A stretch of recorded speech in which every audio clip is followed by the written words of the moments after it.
ये पूरी कथा शिव और शक्ति की है और विश्वास पर ये कथा चलती है।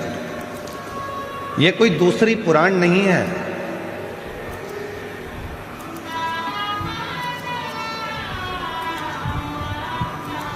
जब इस पुराण के भीतर शिव महापुराण के अंतर्गत जब आप थोड़ी देर श्री शिवाय नमस्तुभ्यम का मूल मंत्र का जाप कर कर एकदम चुप हो जाते हो और जब अपने दिल की बात अपने बाबा से कहते हो तो जितनी सभा में लोग आते हैं, जितने पुराण को सुनने आते हैं, मेरा देव अधिदेव महादेव उनकी झोली में कुछ ना कुछ देना चालू कर देता है,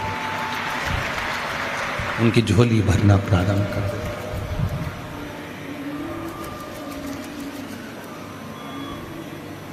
ऐसा नहीं है कि आपके यहाँ पर शिव पुराण नहीं होती है जयपुर में, ऐसा नहीं है कि आपके यहाँ पुराण नहीं बजती होगी। ब्राह्मण बाजते भी होंगे, संत बाजते भी होंगे, आप लोग जाते भी होंगे। फिर कुबरेश्वर बाबा के धाम से ये पोथी आती है, सीहोर से ये बाबा आता है, तो इस कथा में और उस कथा में क्या अंतर रह जाता है हम नहीं जानते क्या अंतर है, पर इतना जरूर जाते हैं कि जब कुबेर भंडारी सीहोर से ये पोथी के रूप में आता है, पंडाल में 7 दिन तक रहता है, तो 7 दिन जो आने वाले हैं उनकी झोलियां भरना प्रारंभ कर देता। इतना क्यों लोग लिखते हैं कि कौन बनेगा करोड़पति की सीट पर बैठना सरल है, पर कुबरेश्वर धाम की व्यासपीठ के सामने जाना कठिन है। वहां करोड़ों का धन मिलता है और यहाँ जो पत्र लिखते हैं और उनका पत्र पढ़ा जाता है तो उनको एक बेलपत्र मिलता है, और वो एक बेलपत्र उसकी जिंदगी का सबसे बड़ा सार हो जाता है। वो एक बेलपत्र उसके जीवन का सबसे बड़ा सुख हो जाता है। हम कभी भी इस व्यासपीठ से उसको ना तो कोई धन दिए, ना कोई दौलत दिए, ना कोई रुपट्टा दिए, ना कोई वैभव दिए। एक बेलपत्र, जिस बेलपत्र ने भगवान कृष्ण की नानी, क्या नाम था भगवान कृष्ण की नानी का, यशोदा जी की मां, नंद बाबा की सास, आप लोग श्रीमद् भागवत कथा सुने होंगे तो उसमें वर्णन आया होगा।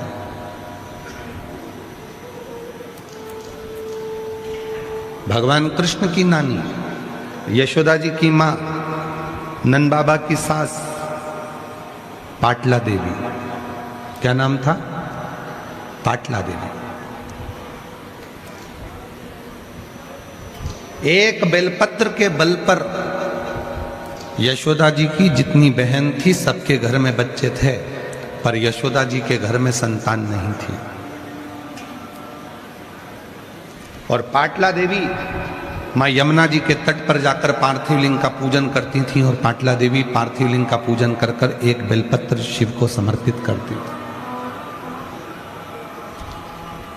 शिव एक बूढ़े का रूप रखकर आ गए पाटला देवी के सामने और पाटला देवी से कहा, पाटला तू मेरी आराधना करती है, साधना करती है, क्या चाहिए तुझको? मेरी बेटी यशोदा जी की गोद खाली है, बस उसके घर संतान हो जाए।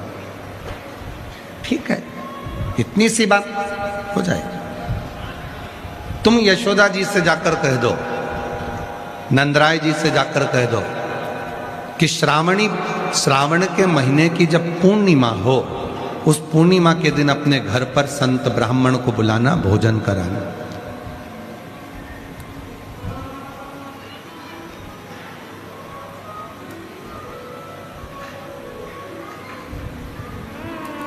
बेलपत्री के वृक्ष के आंगन में जब वो संत और ब्राह्मण भोजन करेंगे तो उसका फल आपको मिलेगा।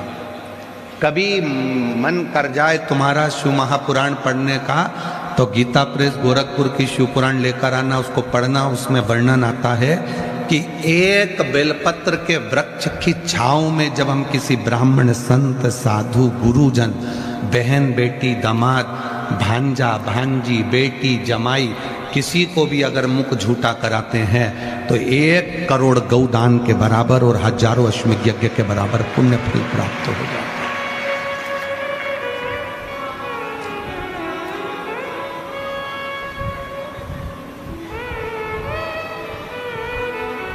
पाटला देवी, यशोदा जी से कहो कि वो संतों को भोजन कराए। संत भोजन करने बैठ गए। नंद बाबा ने खीर और मालपुआ बनवाया। खीर परोसते परोसते नंद बाबा निकल गए। थोड़ी देर बाद मालपुआ लेकर मां यशोदा जी आ गई।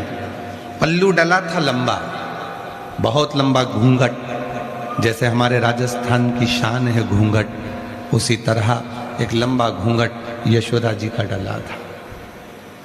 हाथ में चुड़ला, पांव पैजनिया, कमर करधनिया, लंबी सी चोटी यशोदा जी की। बड़ी सुंदर स्वरूप था माता का और पूरा घूंघट से चेहरा ढका हुआ था। मालपुआ देने के लिए जैसे यशोदा जी आई, ब्राह्मण भोजन करते करते उन्होंने देखा नंद बाबा की दाढ़ी सफेद है, नंद बाबा के बाल सफेद हैं। हमको लगता है ये नंद बाबा के छोरे की बहू दिखती है, ऐसा लगता है कि नंद बाबा के घर के बेटे की बहू है और इनके घर में कोई बच्चा नहीं दिख रहा। तो सारे संतों ने भोजन करते करते घूंघट की जो ओट में यशोदा जी थी उनको देख नहीं पाए और सारे संत ब्राह्मणों ने कह दिया पुत्र भव, पुत्र भव। जैसे ही यशोदा जी से कहा, यशोदा जी ने अपना घूंघट ऊंचा करा तो बाबाओं ने देखा कि नंद बाबा की दाढ़ी सफेद, बाल सफेद, यशोदा जी के भी बाल सफेद थे। 60 वर्ष के नंदराय जी और 55 वर्ष की यशोदा जी, बाल सफेद। सारे संत ब्राह्मणों के मन में आया कि हमारा तो अब आशीर्वाद गड़बड़ हो गया, हमने वर दे दिया। नंद बाबा जी हाथ जोड़कर बोले, बाबा जी आपने मेरी पत्नी को पुत्र होने का आशीर्वाद दिया है, बेटा होने का, पर हम तो इतनी उम्र के हो गए, अभी तक संतान नहीं हुई, तो संतान कहां से आए। संतों ने कहा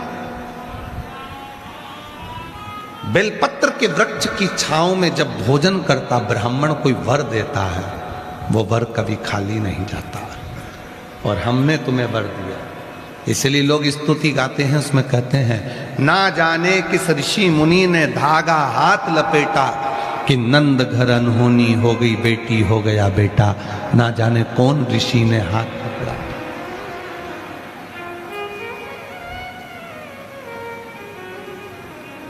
कौन ऋषि?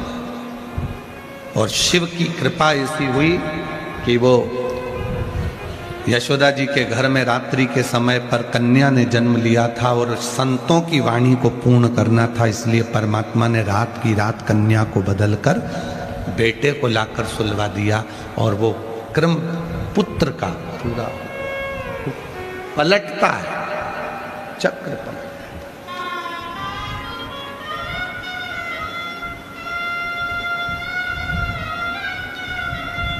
आज कथा का विराम है मेरी जीजियों, मेरी बेटियों, मेरे बेटाओं, मेरे बुजुर्ग माँ बाप, मेरे जमाई, मेरे जीजा। कथा आज विराम हो जाएगी, आप सब अपने अपने घर की ओर चले जाओ।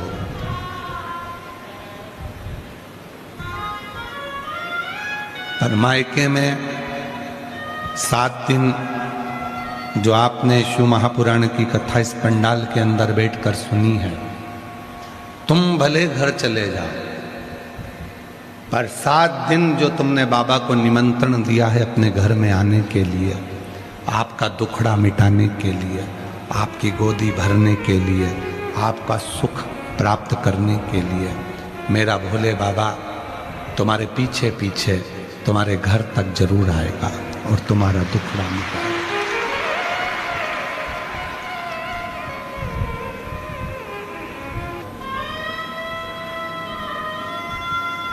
भोजन में बहाने नहीं बनाते, कपड़े पहनने में बहाने नहीं बनाते, श्रृंगार करने में बहाने नहीं बनाते, सोच कर्म करने में बहाने नहीं बनाते, घूमने जाने में बहाने नहीं बनाते। फिर भगवान शंकर की भक्ति करने में बहाना क्यों बनाना? किस लिए?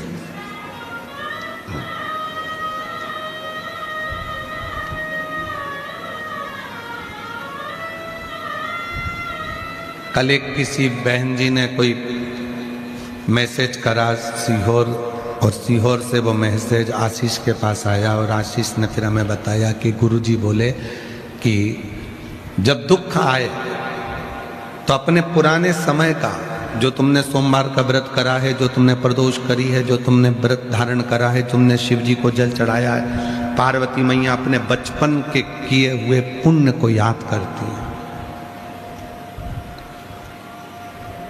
उससे लाभ मिलता है।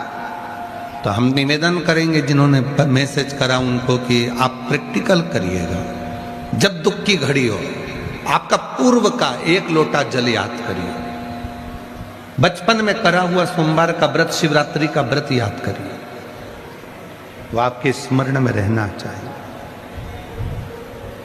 और केवल सीहोर वाला बाबा इतना ही नहीं कहता, हम तो यहां तक कहते हैं, जब तुम्हारे बच्चे बड़े होंगे तो तुमसे कहेंगे तुमने हमारे लिए क्या करा।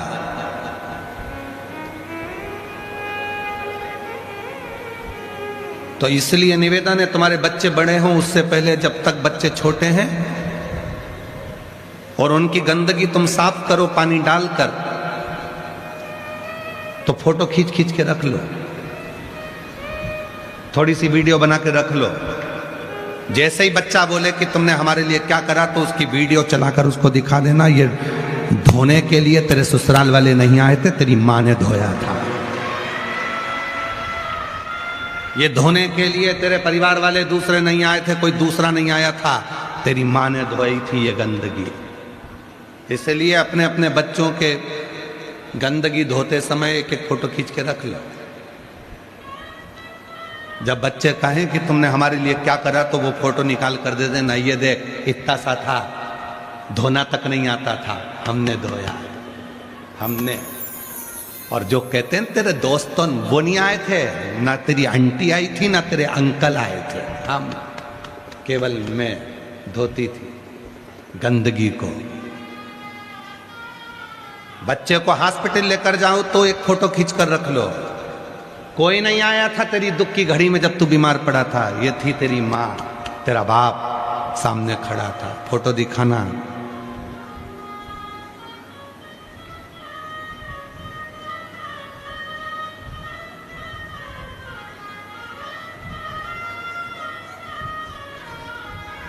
कोई नहीं आया, उस समय पर तेरी माँ थी।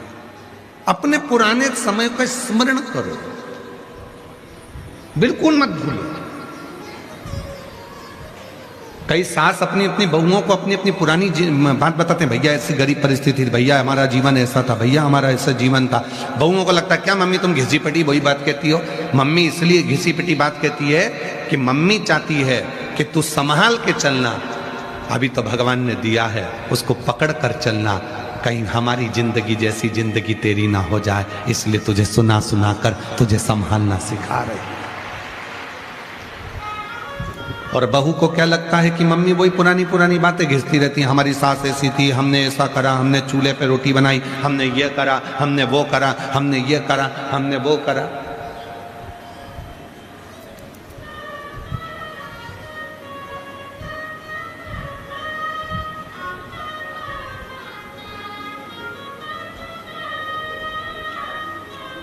अभी कोई गैस की कमी है नहीं, पूरा भारत जो एक तरह से एक मुद्दा उठाकर बैठा है, गैस की कमी हो गई, डीजल की कमी हो गई, पेट्रोल की कमी हो गई, कोई कमी नहीं है, भरपूर है, सब कुछ है। और हम तो कहते हैं कि एकांत बार कमी हो भी जाए ना, और तुम जब लकड़ी पर भोजन बनाओ तब तुमको याद आए कि हमारी पुरानी जिंदगी क्या थी और हमारा पूरा जीवन क्या था, कैसा जीवन था हमारा, कैसी जिंदगी थी हमारी, उसका स्मरण करो, पुराना पूर्व का स्मरण करो। और हम आज कहें आप लोगों से, पूरे जयपुर वासियों से, और जितने श्रोता टीवी पर कथा सुन रहे हैं, सोशल मीडिया पर सुन रहे हैं, जो लाखों की संख्या में इस कथा को सुनते हैं, करोड़ों करोड़ों लोग इस पवित्र कथा को श्रवण करते हैं, उनसे एक बात कहें कि एकांत में जब बैठा करो, या दुकान पर तुम्हारे ग्राहक कम हो, या तुम ऑफिस में फुर्सत में हो, या घर पर काम पूरा खत्म कर लो और थोड़ी देर फुर्सत में बैठो ना, तो थोड़ा अपना चित्त लगाकर भगवान शंकर से बात करा करो कि बाबा तू बड़ा धन्य है, बड़ा धन्य, मेरा शरीर अच्छा बनाया तू, अच्छा पति दिया, अच्छी पत्नी दी, अच्छे बच्चे दिए, बड़ी कृपा तूने करी। और कितनी बड़ी कृपा करी कि मुझे जयपुर में कथा सुनने का मौका दे दिया और मैं जाकर कथा भी सुन ली। बड़ी कृपा।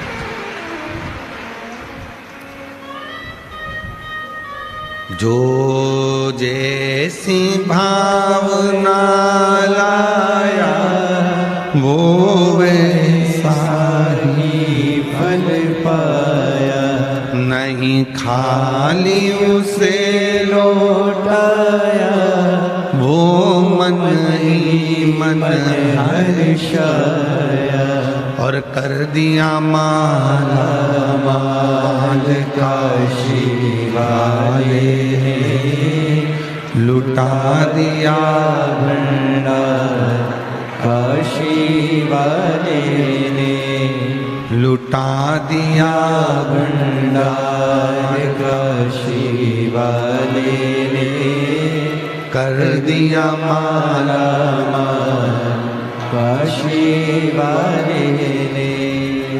शिव को पहचानने की एक दृष्टि तुम्हारे पास में होना चाहिए।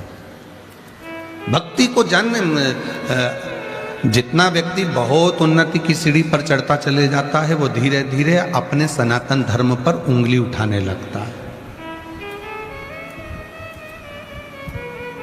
पर हम हमारे जजमान परिवार को, रावत परिवार को, हम बेरीवाल परिवार को, हम जितने जितने भी इस पवित्र कथा के जो मूल सूत्रधार बने हैं, उनको धन्यवाद देते हैं कि बाबा ने आपको धन दिया पर आपका समर्पण अपने सनातन धर्म के प्रति रखा।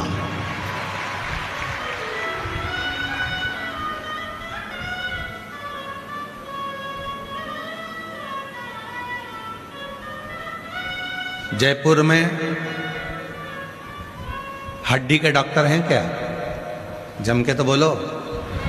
हड्डी टूटती है तो उसके डॉक्टर हैं, हॉस्पिटल हैं? अरे बोलते तो जाओ। ठीक है, कभी हड्डी के डॉक्टर के पास जाना, जाकर पूछना, हमारा मत बोलना, नहीं डॉक्टर ही परेशान हो जाए।